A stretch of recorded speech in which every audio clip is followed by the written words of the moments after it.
പ്രേക്ഷകർക്ക് ഓണാശംസകൾ.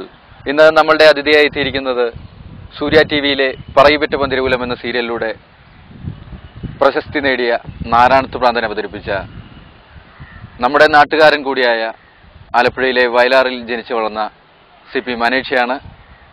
അദ്ദേഹത്തോടൊപ്പം അല്പനേരം പങ്കിടാം. നമസ്കാരം. നല്ലവരായ എല്ലാ പ്രേക്ഷകർക്കും എൻ്റെ ഹൃദയം നിറഞ്ഞ ഓണാശംസകൾ. മനീഷ, താങ്കൾ കലാരംഗത്തേക്ക് വരാനുണ്ടായ സാഹചര്യം എങ്ങനെയാണെന്നൊന്ന് വിവരിക്കാം. ഞാൻ ഏതാണ്ട് പുതിയകാവ് സ്കൂളിലാണ് പഠിച്ചത്. 1ാം ക്ലാസ് മുതൽ 7ാം ക്ലാസ് വരെ. 6ാം ക്ലാസ്സിൽ പുതിയകാവ് സ്കൂളിലൊരു നാടകം കളിക്കാൻ ഒരു അവസരം യാദൃശ്ചികമായി കിട്ടിയൊരു അവസരമാണ് ഈ ഒരു അഭിനയ രംഗത്തേക്ക് വരാനുള്ള കാര്യം. പിന്നെ വീട്ടിൽ കൊച്ചച്ഛൻ എൻ്റെ അച്ഛൻ്റെ അനിയൻ നാടക പ്രവർത്തകനായിരുന്നു. ഏതാണ്ട് 80കളിലേക്ക് ഒരു സജീവ അമച്വർ നാടക കലാകാരനായിരുന്നു. അവരുടെ നാടകങ്ങൾ ആ നാടക പ്രവർത്തനം കണ്ടു വളർന്ന ഒരു ടേസ്റ്റ് എനിക്കുണ്ടായിരുന്നു. അങ്ങനെ അപ്പോൾ കുടുംബപരമായിട്ടുള്ള ഒരു ടേസ്റ്റ് ഉണ്ട്. ഓക്കെ, അങ്ങനെയാണ് കലാരംഗത്തേക്ക് വരാനുള്ളത്. അപ്പോൾ അത് കഴിഞ്ഞ് സ്കൂൾ ജീവിതത്തിൽ സജീവമായി എന്നൊന്നും പറയാൻ പറ്റില്ല. സ്കൂളിൽ പിന്നീട് നാടകങ്ങൾ കളിക്കുന്നത് ഹൈസ്കൂളിൽ പഠിക്കുമ്പോഴാണ്. പട്ടണക്കാട് ഹൈസ്കൂളിലാണ് ഹൈസ്കൂൾ വിദ്യാഭ്യാസം 8ാം ക്ലാസ് മുതൽ പഠിക്കുന്നത്.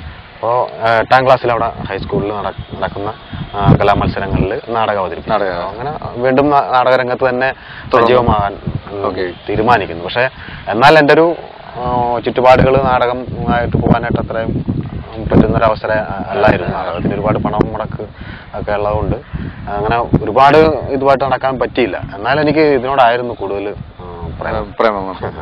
താങ്കൾ ഈ പണ്ട് മുതലേ ഈ വേഷത്തിലാണോ ഇതിങ്ങനെ നാടകരംഗത്തേക്ക് വന്നപ്പോൾ ഈ ഇതിന് നാരായണത്ത് പ്രാന്തൻ എന്ന് പറയുന്ന ക്യാരക്ടറിന് വേണ്ടിയാണോ ഇത് ചെയ്തത്? അതോ ഒരിക്കലും അല്ല. ഞാൻ മുടിയും താടിയൊക്കെ മീശയൊക്കെ പഠിച്ച് മുടിയൊക്കെ പറ്റപെട്ടി നടന്ന ഒരു അപ്പോ ഈ ഇപ്റ്റയിൽ ചെന്നപ്പെട്ട് നാടകത്തെ വളരെ ഇതായിട്ട് കാണാൻ തുടങ്ങിയപ്പോൾ അതിന്റെ ഒരു അന്വേഷണവുമായി ബന്ധപ്പെട്ട് അങ്ങനെ നാടകത്തിന് വേണ്ടിയിട്ട് എന്തും ചെയ്യാൻ തയ്യാറായിട്ട് തലവെട്ടിക്കളാണോ എന്ന് പറഞ്ഞാൽ അങ്ങനെ പോലും ഇതിനോടൊരു ആത്മാർത്ഥമായൊരു ക്യാരക്ടർ അല്ല, ആ ഒരു നാടകത്തോടുള്ള ഒരു ഡെഡിക്കേഷൻ. അപ്പൊ ഇപ്പൊ ഒരു നാടകം ചെയ്യുമ്പോൾ ജോസഫ് ആന്റണി സാറാണ് ഞങ്ങളുടെ അവിടുത്തെ നാടക ഡയറക്ടർ. അദ്ദേഹം സ്കൂൾ ഓഫ് ഡ്രാമ എന്ന ബിരുദമൊക്കെ കഴിഞ്ഞ ആളാണ്. അപ്പൊ അദ്ദേഹം എന്നോട് ഒരു നാടകം ഞങ്ങൾക്ക് ചെയ്തപ്പോൾ നാടകത്തിൽ എല്ലാവരും വനദേവതമാരാണ്. ലളിതാംബിക അന്തർജനത്തിന്റെ ആ കൊച്ചു വനദേവതയെ നിങ്ങൾ കണ്ടിട്ടുണ്ടോ എന്ന 7ാം സ്റ്റാൻഡേർഡിലെ പുസ്തകത്തിലൊരു ചെറുകഥയാണ് ഞങ്ങൾ നാടക രൂപത്തിലേക്ക് ആക്കിയത്. അപ്പൊ ഈ നാടകത്തിൽ എല്ലാവരും വനദേവതമാരാണ്. അപ്പൊ എല്ലാവർക്കും ഇത്തിരി മുടി ഉണ്ടെങ്കിൽ ഭംഗിയാണെന്ന് സാർ പറഞ്ഞു. മുടി വളർത്തിക്കൊള്ളാൻ പറഞ്ഞു. അങ്ങനെ സത്യം പറഞ്ഞാല് ഞാൻ മാത്രമേ മുടി വളർത്തിയുള്ളൂ. പിന്നെ മുടി വളർത്തി ഇത്രയും ഒക്കെ ആയപ്പോ അതിന്റെ പിന്നിലുള്ള കഷ്ടപ്പാടുകൾ മുടിക്ക് വേണ്ടിയിട്ട് സഹിച്ച ത്യാഗങ്ങളൊക്കെ വെട്ടിക്കളയാൻ തോന്നി. അത് ഒരു പരിധിവരെ ഈ ക്യാരക്ടർ ചെയ്യാനായിട്ട് താങ്കൾക്ക് ഈ മുടി ഇല്ലായിരുന്നുവെങ്കിൽ ഒരിക്കലും ഇങ്ങനെ ഈ ഒരു മുടിയുള്ളത് കൊണ്ട് മാത്രമാണ് സെലക്ട് ചെയ്തത് മുടിയുള്ളത് മാത്രമാണോന്നില്ല. ഒരു പക്ഷെ മുടിയുള്ളത് കൊണ്ട് മാത്രമാണ് എന്നെ അങ്ങോട്ട് വിളിച്ചത്. പിന്നീട് താങ്കളുടെ അഭിനയം പെർഫോം ചെയ്യാൻ പറഞ്ഞ് പെർഫോം ചെയ്ത് കാണിച്ചപ്പോൾ അവർക്ക് മനസ്സിലായി ഇയാൾ ചെയ്യും എന്ന് മനസ്സിലായിട്ടായിരിക്കാം. കോളേജിൽ ഈ പറഞ്ഞ പോലെ കോളേജിലൊക്കെ വരുമ്പോ എന്റെ ഒരു നാടക സങ്കല്പമൊക്കെ മാറി. നമ്മളെ ഈ പിള്ളേരുകളി എല്ലാം നാടകം എന്നുള്ളൊരു നാടകം യഥാർത്ഥമായ ഒരു ഇതിലേക്ക് സീരിയസ് ആയിട്ട് നാടകത്തെ കാണാൻ. അപ്പൊ എനിക്ക് ഒരുപാട് അന്വേഷണം വേണം നാടകത്തിന്, നല്ല നാടകങ്ങൾ ചെയ്യണം. അങ്ങനെ ഒരു അന്വേഷണമായിട്ട് പോകുമ്പോഴാണ് ഇപ്റ്റ എന്നൊരു സംഘടനയായിട്ട് ബന്ധപ്പെടുന്നതും ഇപ്റ്റയുമായി അങ്ങനെ നാടകം വളരെ സീരിയസ് ആയി നാടകത്തെ അപ്രോച്ച് ചെയ്യുന്നതൊക്കെ അങ്ങനെയാണ്. അപ്പൊ കോളേജ് ജീവിതത്തിലാണ് ശരിക്കും പറഞ്ഞാൽ നല്ല നാടകങ്ങൾ കണ്ടു തുടങ്ങിയത്. അപ്പൊ പിന്നീട് ഇതിനെക്കുറിച്ചൊരു പഠനവും അന്വേഷണവുമായിരുന്നു. അങ്ങനെ ഇപ്റ്റയിലെത്തി. രംഗത്തേക്ക് അതും ഈ പറഞ്ഞ പോലെ യാദൃശ്ചികമായിട്ട് ഇപ്റ്റയിൽ സ്കൂൾ ജീവിതവും കോളേജ് ജീവിതവും ഒക്കെ കഴിഞ്ഞ് നാട്ടിൽ ജോലിയൊക്കെ ചെയ്ത് നടക്കുന്നതോടൊപ്പം നാടക പ്രവർത്തനം നടത്തുമ്പോൾ വളരെ യാദൃശ്ചികമായിട്ട് ഇപ്റ്റയിൽ ചെന്നുപെടുന്നു. ഇപ്റ്റയിൽ നാടക പഠനം കളരിയിൽ പങ്കെടുക്കുന്നു. കുറെ എല്ലാ ഞായറാഴ്ചകളിലുമാണ് അവിടെ ക്ലാസ്.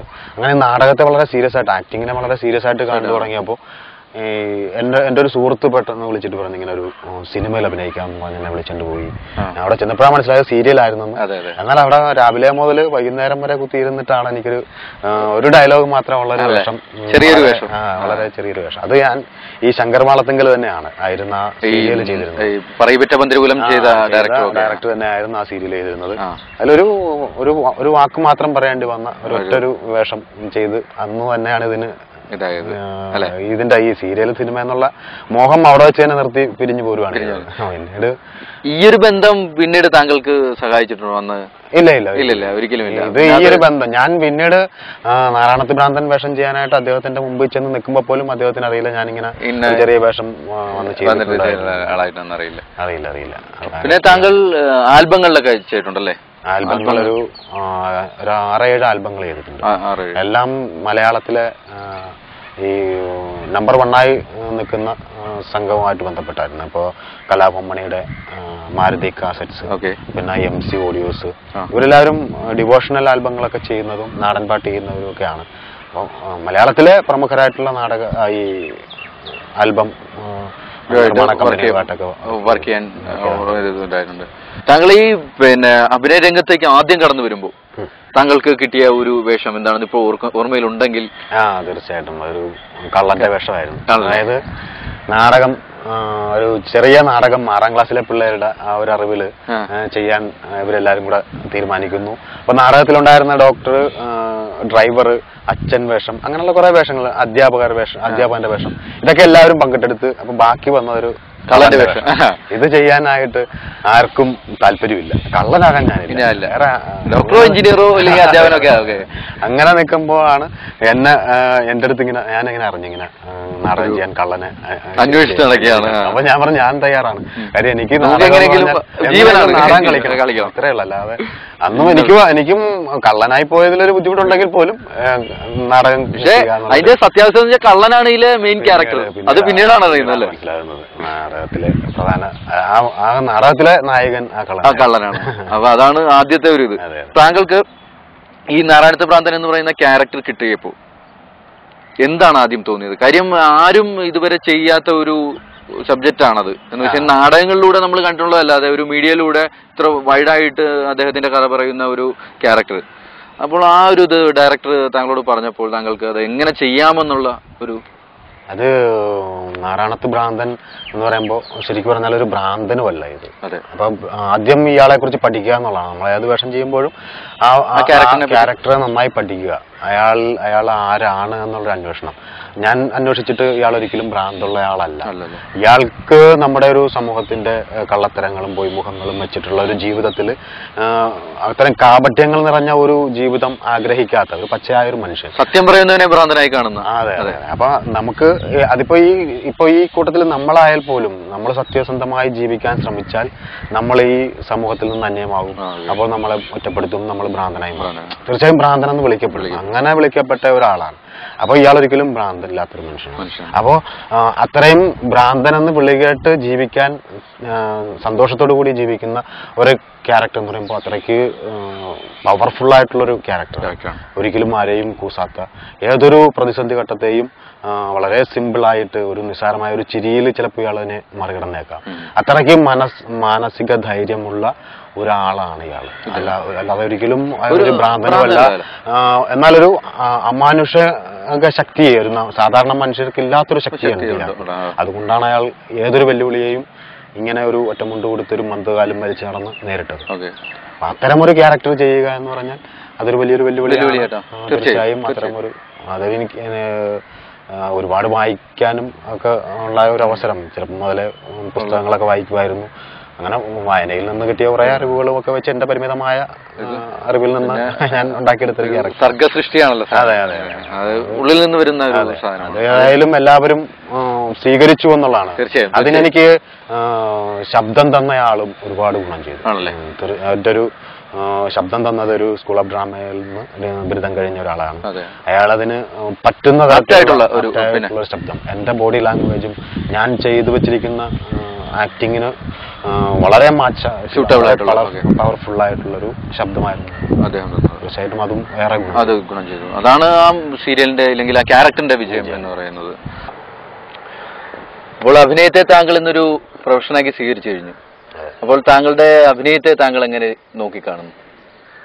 അഭിനയം എന്ന് പറഞ്ഞാല് എന്റെ കുഞ്ഞുനാള് മുതൽ എനിക്ക് തോന്നുന്നു എല്ലാ മനുഷ്യനും ജനിച്ചപ്പോൾ മുതൽ ഇങ്ങോട്ട് മരിക്കുന്നവരെ ഓരോരോ വേഷങ്ങൾ അഭിനയിച്ച് തന്നെയാണ് പോകുന്നത്. ഞാൻ ചെറുപ്പത്തില് ഒരുപാട് എനിക്കിന്നും ഓർക്കുന്നത് അച്ഛൻ ഒരുപാട് തല്ലുമായിരുന്നു. അതെ, തല്ലെന്ന് പറഞ്ഞാൽ വേറെ ഒന്നുമല്ല, നമ്മള് ചിത്രങ്ങൾ കാണിച്ചിട്ട് തന്നെ. അപ്പൊ ആ തല്ല് കിട്ടാതിരിക്കാനായിട്ട് പകല് മുഴുവൻ കാണിക്കുന്ന കുസൃതി ചിത്രങ്ങളിൽ വൈകിട്ട് അച്ഛൻ വരുമ്പോ തല്ല് കിട്ടാതിരിക്കാനായിട്ട് അനിയനും ഞാനുമാണുള്ളത് വീട്ടിൽ. അനിയൻ, ഞാൻ, അമ്മ, അച്ഛൻ. അനിയനുമായിട്ടുള്ള ഈ ചിലപ്പോ ചില തല്ലുപിടുത്തങ്ങളൊക്കെ ആയിരിക്കും. അപ്പൊ നമ്മുടെ ഭാഗത്ത് തെറ്റുണ്ടെങ്കിൽ ഞാൻ തെറ്റുകാരനല്ല എന്ന് കാണിക്കത്തക്ക തരത്തിൽ വളരെ പാവമായിട്ട് അഭിനയിച്ചാണ് ഞാൻ വളർന്നത്. അപ്പൊ അത് ഫസ്റ്റ് ടേക്കിൽ ഓക്കെ ആയില്ലെങ്കിൽ അത് പാളിപ്പോവും. അപ്പൊ അന്ന് മുതലേ ഉള്ള അഭിനയം അങ്ങനെയാണ് അഭിനയത്തിലേക്കാണ്. താങ്കളുടെ അഭിനയ ജീവിതത്തില് ആരെങ്കിലും പ്രത്യേകമായിട്ട് സ്വാധീനിച്ചിട്ടുണ്ടോ? ഏതെങ്കിലും നടി, നടൻ, അങ്ങനെ എന്തെങ്കിലും സ്വാധീനിച്ചിട്ടുണ്ടോന്ന് ചോദിച്ചാൽ നടീ നടനും അല്ല, ഏറെ നല്ല ഒരു റോൾ മോഡൽ ഇപ്പൊ തീർച്ചയായിട്ടും ഉണ്ട്. ഇപ്പൊ അതിന് ഞാൻ അല്ലെന്ന് പറയുന്നതിൽ അർത്ഥമില്ല. കാര്യം ഇപ്പൊ ശോഭനയുടെ മണിച്ചിത്രത്താഴ് എന്ന സിനിമ എത്ര കണ്ടാലും എനിക്ക് മതി വരില്ല. കാര്യം അത്രയ്ക്ക് അതിനകത്ത് പഠിക്കാനുണ്ട്.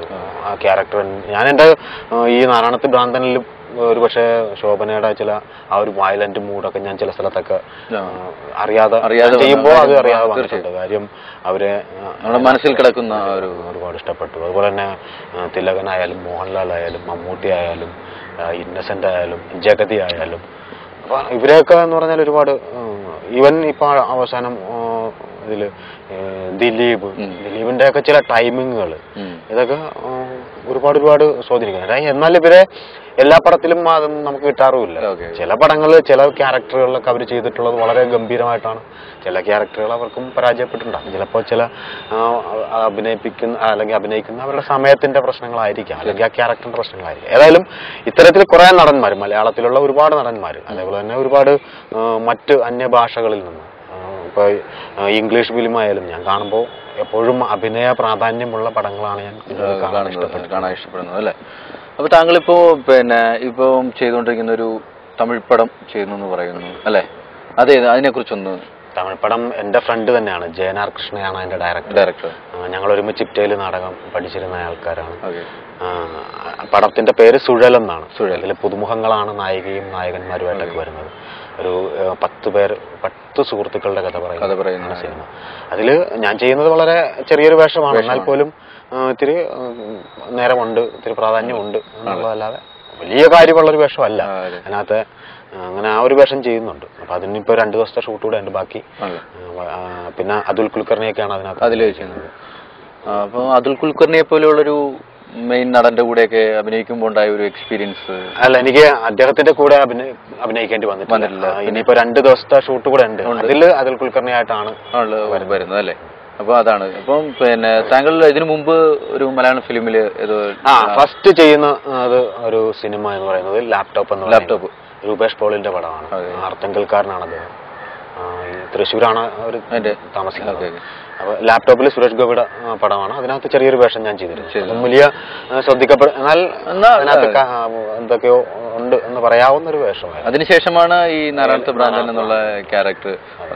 അപ്പൊ താങ്കൾക്ക് ജീവിതത്തിൽ ഇനി ഒരുപാട് ക്യാരക്ടറുകൾ കിട്ടട്ടെ എന്ന് പറയുന്ന ഉൾപ്പെടെ തന്നെ താങ്കൾക്ക് ഏതെങ്കിലും ഒരു ക്യാരക്ടർ ചെയ്യാൻ അതിയായ ആഗ്രഹം തോന്നിയിട്ടുള്ളത്? ഏതെങ്കിലും ഇന്ന ക്യാരക്ടർ എനിക്ക് ചെയ്താൽ കൊള്ളാമെന്നുള്ള ഒരു ഇല്ല, അങ്ങനെയൊന്നുമില്ല. എന്നാൽ എല്ലാ തരത്തിലുള്ള ക്യാരക്ടറുകളും കിട്ടണം എന്നുള്ള എനിക്ക് ചെയ്യാൻ പറ്റുമോ, അല്ലെങ്കിൽ എനിക്ക് എല്ലാ തരത്തിലുള്ള വേഷങ്ങളും ചെയ്യാൻ ഇഷ്ടമാണ്. ഒരുപക്ഷെ എന്നെ കൊണ്ട് പറ്റുമെന്നുള്ളൊരു ആത്മവിശ്വാസമുണ്ട്. പക്ഷെ അപ്പോഴും എനിക്കൊരു അല്പം പേടിയോടുകൂടി ഞാൻ സമീപിക്കുന്നത് ഈ കോമഡിയാണ്. പക്ഷെ കോമഡിയും ഞാൻ ചെയ്യാൻ ഇഷ്ടപ്പെടുന്നു. അതും ചെയ്യാൻ ആഗ്രഹമുണ്ട്. പക്ഷെ അത് ഞാൻ എത്രത്തോളം അതിനകത്ത് വിജയിക്കുമോ പരാജയപ്പെടുമോ എന്നുള്ളൊരു ആശങ്കയും ഉണ്ട്. എന്നാൽ എനിക്കൊരു ആത്മവിശ്വാസമുണ്ട്. എല്ലാവരും പറയുന്ന പോലെ കോമഡി ചെയ്യാനാണ് ഏറ്റവും പ്രയാസമെന്ന് ഇങ്ങനെ പറഞ്ഞു കേട്ടിട്ടുണ്ട്. പക്ഷെ താങ്കൾ സത്യം പറഞ്ഞു കഴിഞ്ഞാൽ താങ്കൾ ചെയ്യാൻ കഴിയും എന്നുള്ളതാണ് ഞങ്ങളുടെ പ്രേക്ഷകരുടെ ഒരു ഇത്. അത് തീർച്ചയായിട്ടും താങ്കൾക്ക് അത് കഴിയാൻ സാധിക്കട്ടെ.